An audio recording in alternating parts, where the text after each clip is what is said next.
Hello and welcome to Rudra IAS. My name is Kumar Anuj. My friends, the topic of our today's discussion is key takeaways from Putin's India visit. As we know that recently President of Russian Federation Vladimir Putin was on 2 days India visit on 4 and 5 December 2025. It was a very high stake visit, very much in news, but that was another thing for us.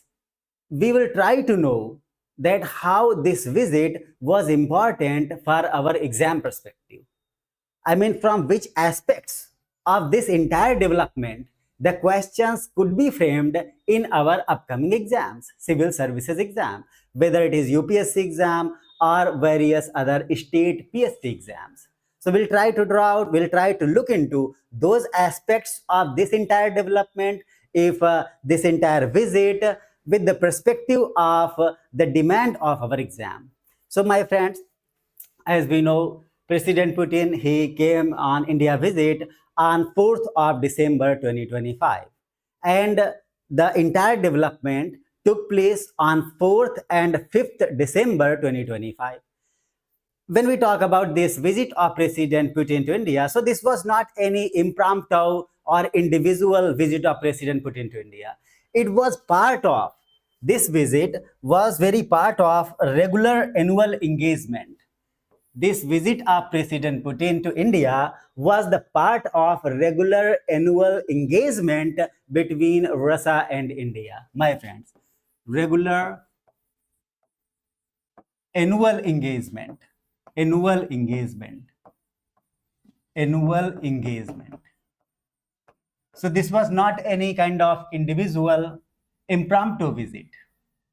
It was the part of regular annual engagement between India and Russia that was established, that was signed in 2000. That was signed in 2000 between India and Russia. So this visit was the part of that regular annual engagement between Russia and India. This is the first thing which is important with respect to this visit of President Putin to India. Now, my friends, and this regular annual engagement that happened in the first week of December 2025, that was 23rd such engagement, that marks 23rd India Russia summit. India Russia summit. Because as we have talked, since this visit was the part of regular annual engagement between India and Russia, and since this regular annual engagement, it was started in 2000, when President Putin visited India and the first India Russia summit took place in 2000. Then also the president of Russian Federation was Vladimir Putin and Prime Minister of India was Atal Bihari Vajpayee. So the first such summit, bilateral summit, that took place in 2000. So this summit, which is 23rd summit between India and Russia, is the part of that engagement. This is not any unplanned or individual or impromptu visit of President Putin to India, my friends. So this is the first important thing which is related to this visit of President Putin to India. Now coming over next important thing, when we talk about this visit, so how this visit of President Putin, meaning how this summit between India and Russia, this becomes special for us, because this summit is a little special for us than earlier summits. So let's look into those aspects that make this annual summit between Russia and India special for us, special for our exam perspective. So how this summit is different, my friends? How is it a special summit between Russia and India? So my friends, the first thing that makes this annual engagement between Russia and India special is that this summit, it marks the completion of 25 years. 25 years. 25 years of India-Russia strategic partnership, my friends. 25 years of India-Russia strategic partnership.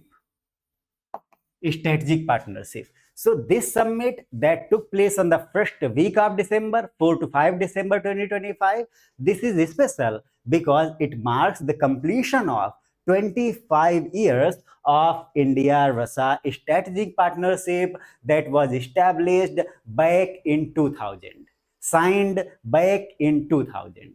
So that's why this summit becomes special for us. And other reason that makes this summit special, my friends, that makes this summit special for us is that it also marks President Putin's first visit to India after the full-scale war, after the declaration of full-scale war between Russia and Ukraine that happened in 2022. So this is the first summit of President of Russian Federation, Vladimir Putin, after the declaration of Russia and Ukraine war that was officially started in 2022. So that's why this summit, first after Russia-Ukraine war. So that's why, my friends, this summit becomes a special summit. And it also becomes extremely important for our exam perspective, because when any international development that is taking place is special in nature due to some perspectives, then it also becomes extremely important for our exam perspective, my friends. So it is a very high possibility that in our upcoming exams, questions will surely be framed from this entire development. It is highly expected, my friends. Questions are highly expected from this entire development, whether it is the prelims exam or the mains exam. As we know that in the mains exam as well, this entire development, this makes the part of GS paper 2. So that's why it also becomes important for us for mains exam perspective. So let's now see each and every important aspect related to this India-Russia summit. Now, talking about the next development of this summit, my friends, now the most important thing is that what were the key takeaways of this summit? Meaning, what were the initiatives, what were the decisions, primary decisions, key decisions that were made during this entire summit that are important ones. And those decisions, those key takeaways will also be important for our exam perspective. So when we talk about the key takeaways of this summit,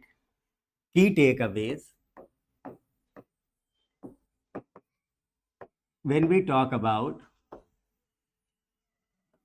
the key takeaways of this summit, then, my friends, the first major initiative or the first major key takeaway of this summit remained launch of program 2030.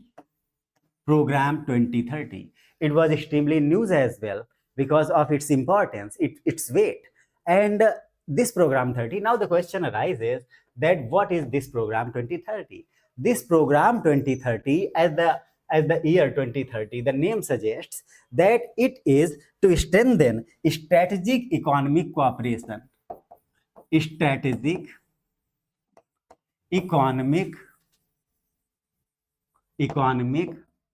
cooperation between India and Russia. Strategic economic cooperation, meaning cooperation in the field of trade, commerce, etc. Economic cooperation. Now, how to improve this strategic economic cooperation? So this strategic economic cooperation will be increased in the form of, for example, to make trade more balanced and sustainable. To make trade more balanced and sustainable. Trade balanced and sustainable. Sustainable. Now, what does it mean? My friends, if we just talk about the current position of bilateral trade between India and Russia, then we see that the bilateral trade between India and Russia stands to $68 billion nowadays. 68 billion if we talk about the trade that happened during the financial year 2024-2025. So, the current volume of trade, my friends, the current volume of trade between India and Russia, if we talk, is around $68 billion. 68 billion. That is trade. But the irony is, but the challenge is that this trade, I mean, India undergoes under tremendous trade deficit with Russia. Meaning, in this entire bilateral trade, India exports India exports only the goods and services of the value of $5 billion. $5 billion. India's export is only of $5 billion. Whereas India's import, meaning Russian export to India, it stands around $63 billion. $63 billion. So we can see here the gap, meaning the trade deficit of India with the trade with Russia. That is huge trade deficit. India is exporting only the value of $5 billion to Russia. And Russia is exporting to us, meaning exporting to India, or we can say India is importing from Russia the value of $63 billion, meaning goods and services of the value of $63 billion. So this is huge gap, huge trade deficit for India. So the first thing is strategic economic cooperation that wants to manage, that is trade balance. Trade balance between India and Russia, meaning there is not that much huge deficit. One of the parties is just, you can say, compelled to face. So that the balanced trade is there, meaning India is also exporting to Russia and Russia is also exporting to India. There is a balance between the trade. So this is the first key thing that is to be managed under strategic economic cooperation between India and Russia. Now, my friends, coming over next thing. Next important thing is to make trade more efficient, more fluid, meaning removing tariff and non-tariff barriers. To make trade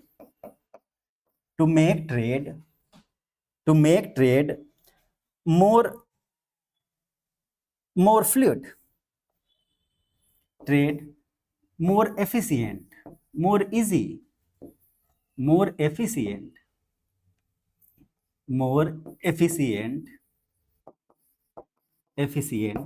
by the removal of tariff and non-tariff barriers. There are various tariff and non-tariff barriers when any country imports goods and services from any other country. So the exporting country has to face many tariff and non-tariff barriers.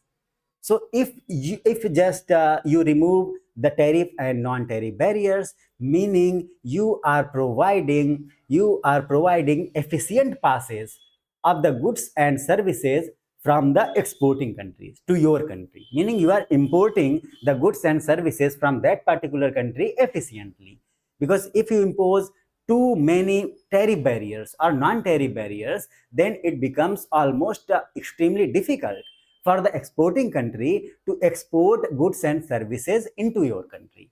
So that's why, my friends, removal of unnecessary tariff and non-tariff barriers will make bilateral trade between India and Russia more fluid, more efficient. And the third most important thing that we need to talk here when we talk about Program 2030, 2030, which is one of the key takeaways of this summit. So this also talks about the program 2030, my friends.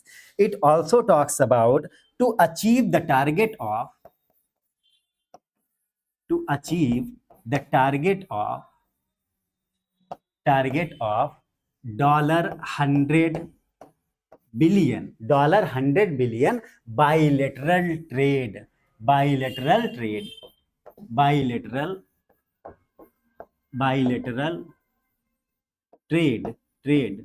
between India and Russia. Bilateral trade. Meaning, it also talks about that it is targeted to achieve the bilateral trade of $100 billion per year between India and Russia by 2030. Meaning, the target is to achieve the bilateral trade in goods and services between India and Russia to reach to $100 billion per year, $100 billion up to 2030. Because as of now, as we have discussed, the current volume of trade, bilateral trade between India and Russia, that is $68 billion only. $68 billion. $68 billion only. So this is the current volume. And the target is to increase this trade to $100 billion by 2030. So these are some key objectives under this program 2030, which was the key highlight, which was the main highlight of this entire summit between India and Russia. Now, my friends, coming over the next development, as we know that in this entire summit between India and Russia, total 16 MOUs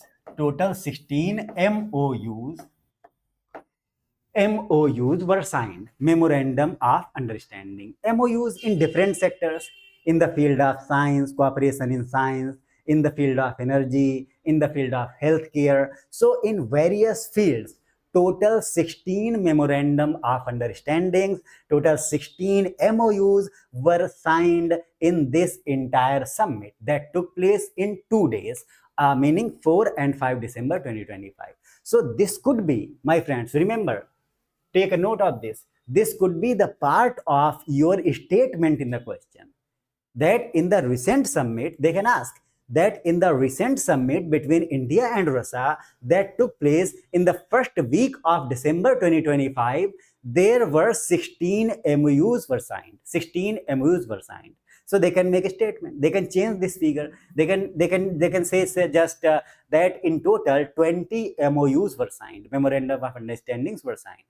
So that would be incorrect statement, because the figure is 16 MOUs. Total 16 memorandum of understandings were signed with respect to different fields, as I told you. Now, so the most important MOU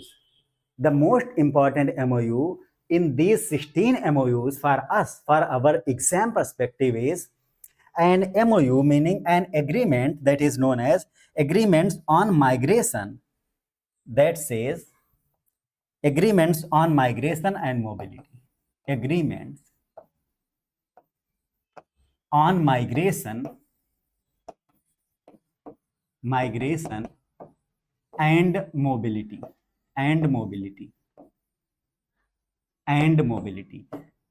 So this memorandum of understanding is important for us, for our exam perspective, because this was very much in news from these 16 MOUs. So that's why we need to look into this MOU specifically in detail, because this could be asked in our exam, or maybe the part of any statement of any question in our exam.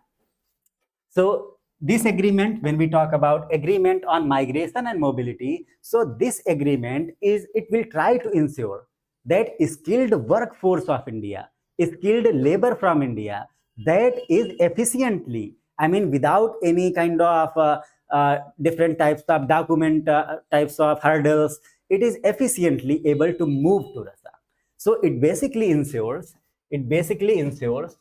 the movement of the fluid movement of Indian skilled workforce,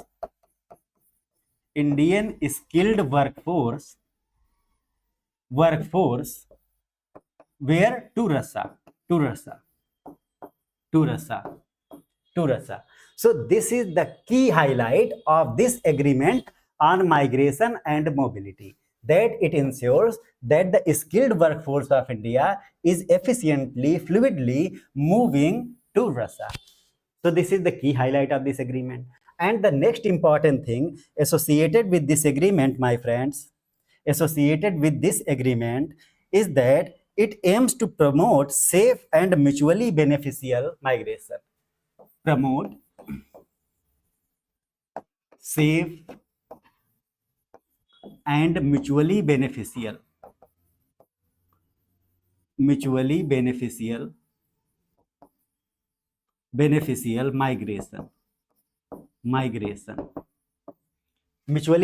migration means the migration, whether it is taking place from India to Russia or taking place from Russia to India, it is mutually beneficial, meaning the route is safe.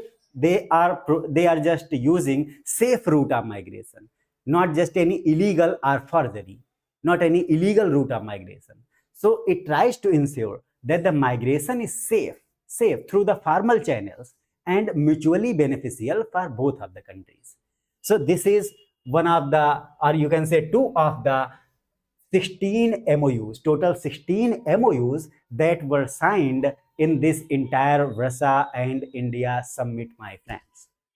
Now coming over the next key initiative or the next key decision that was made in this summit.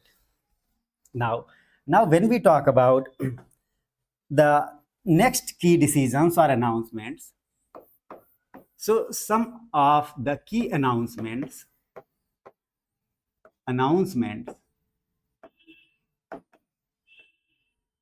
that were made in this entire summit, they include, the first announcement is related to energy cooperation, expansion of energy plus nuclear cooperation, expansion of energy plus nuclear cooperation.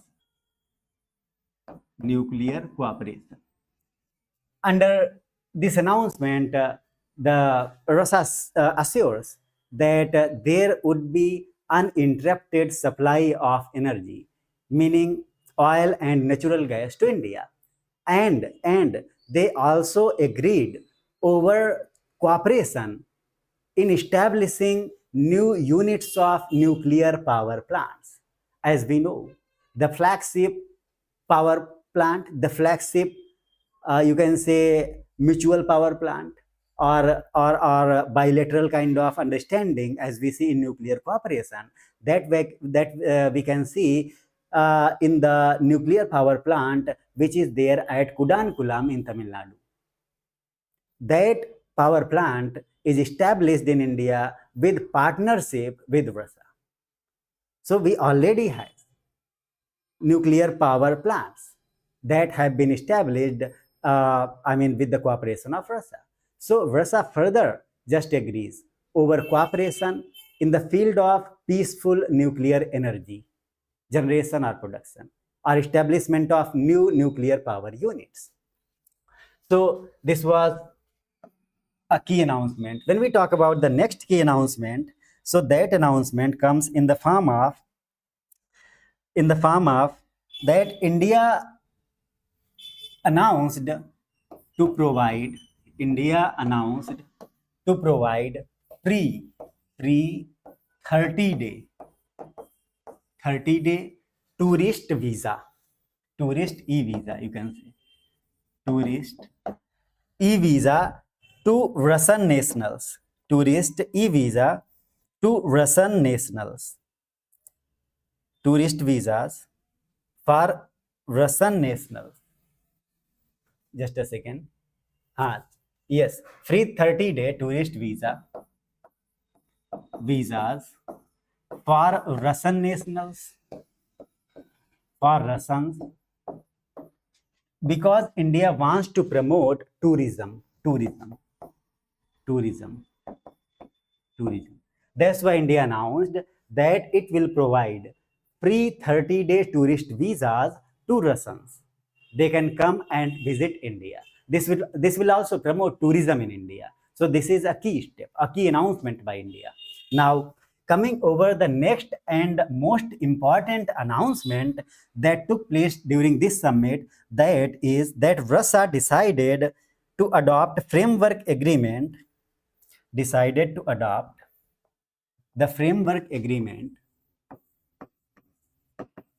Russia it decided what? To adopt the framework agreement,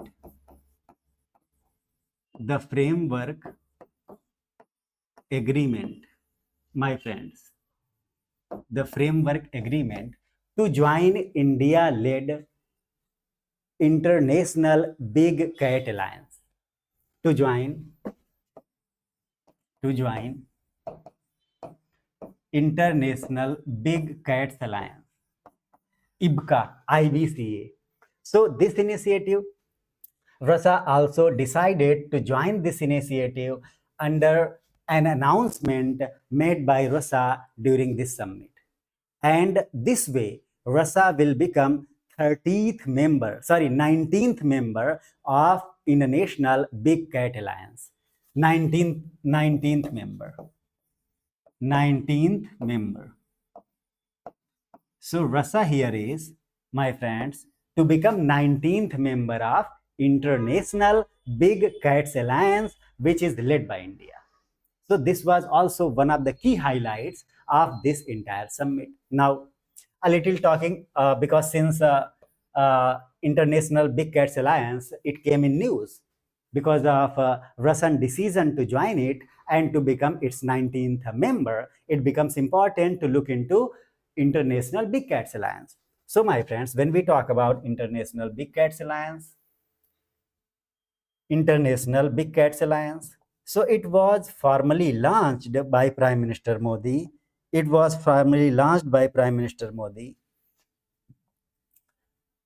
International Big Cats Alliance. It was formally launched by our Prime Minister PM Modi in April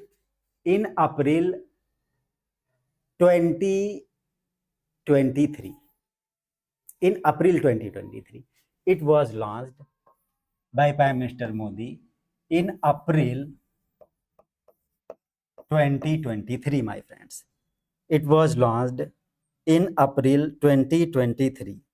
Now, my friends, this also becomes important for one more reason, that it is also, yes, it was launched in April 2023, specifically during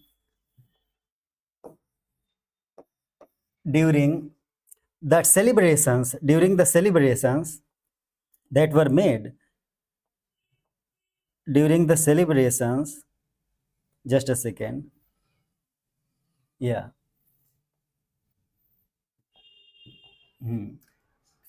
Completion of 50 years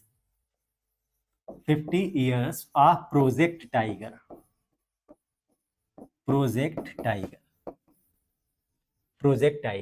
So this initiative was launched by Prime Minister Modi of India in April 2023 during the celebrations of the completion of 50 years of Project Tiger. As we know, Project Tiger, it was launched by India in 1973.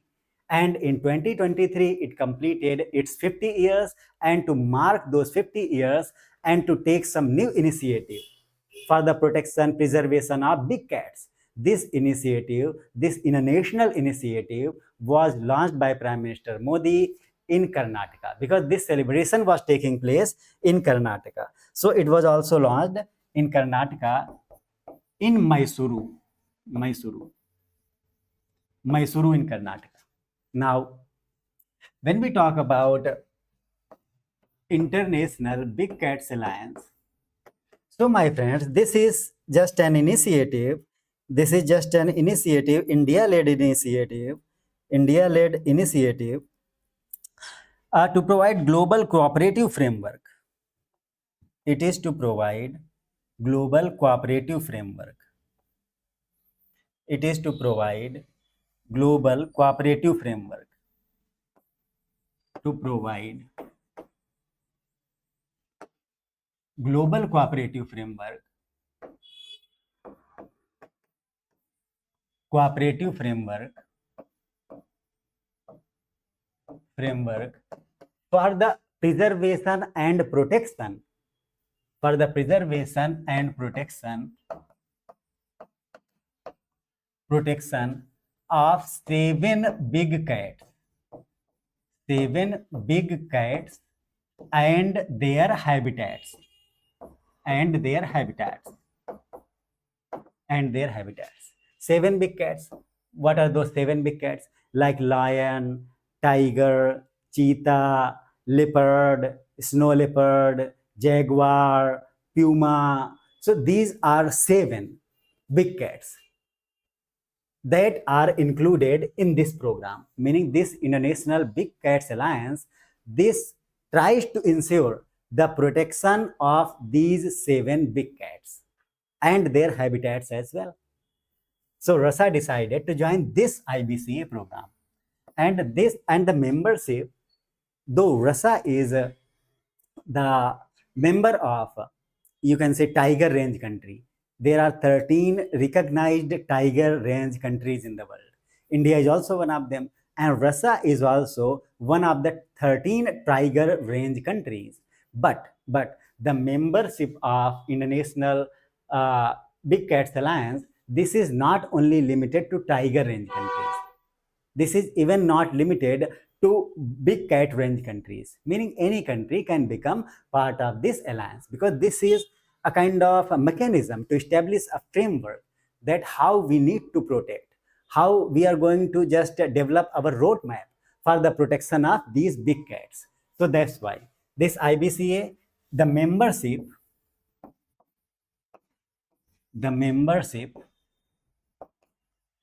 is open.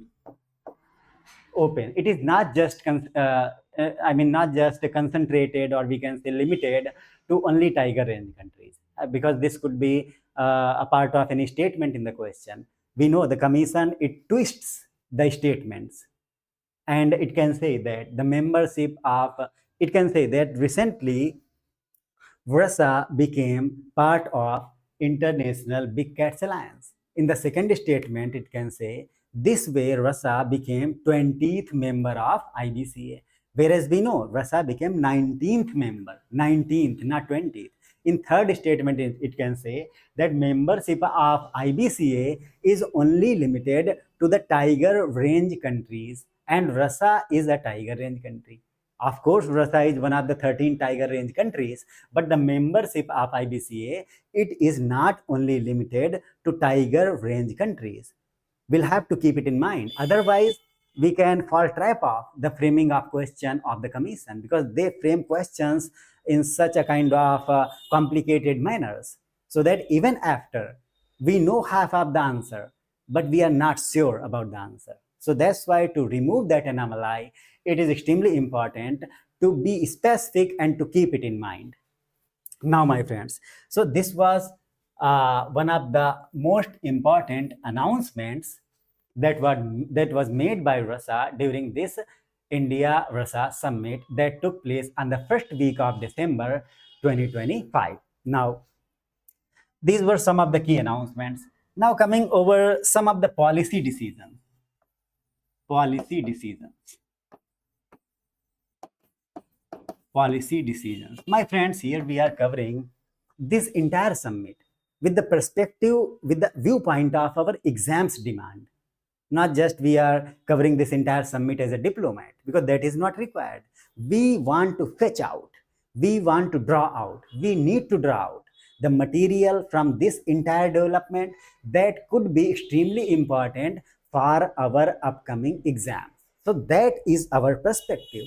We are covering only those areas that could be important for our exams, future exams, meaning they can make the questions in our exams or can be part of the statements in the questions. So always keep in mind that whenever we are reading or studying any material or any topic, we should always be specific as per the demand of the exam with respect to that particular topic. So whenever I discuss any topic here, I always keep it in mind that the demand of exam, what does the demand of the exam it says, and from where the questions could be framed, because we have earlier precedents, earlier examples of different developments, international developments or various types of summits and meetings, and we know the questions are framed from some specific aspects of those summits and engagements. So that's why, my friends, now coming over policy decisions. In policy decisions, both the countries they agreed that they have to just initiate the process of developing an international maritime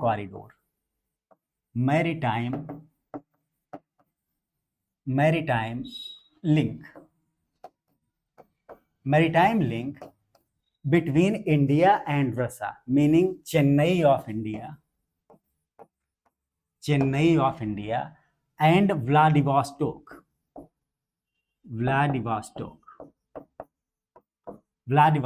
of Russia. Chennai of India and Vladivostok of Russia. Chennai port in India to Vladivostok in Russia. Vladivostok, as we know, it is in far eastern region of Russia. Completely far eastern region, towards the side of China, you can say. So Vladivostok falls in entirely the eastern region of Russia.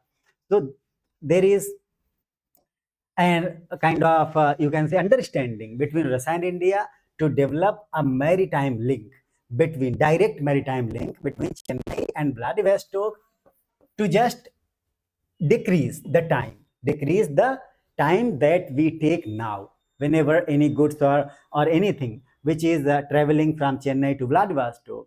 It takes more than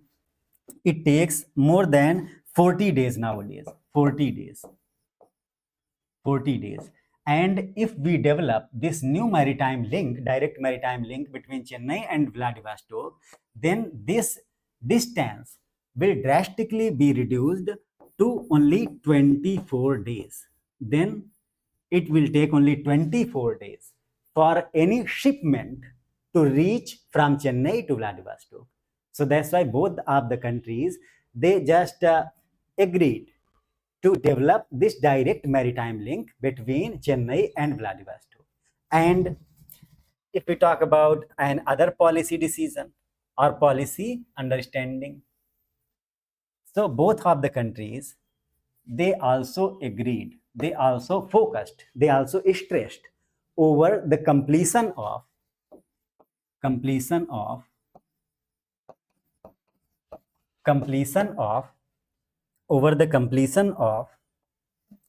INTSC, that we call International North-South Corridor, INTSC, International North-South Transport Corridor, International INSTC, just a second, INSTC,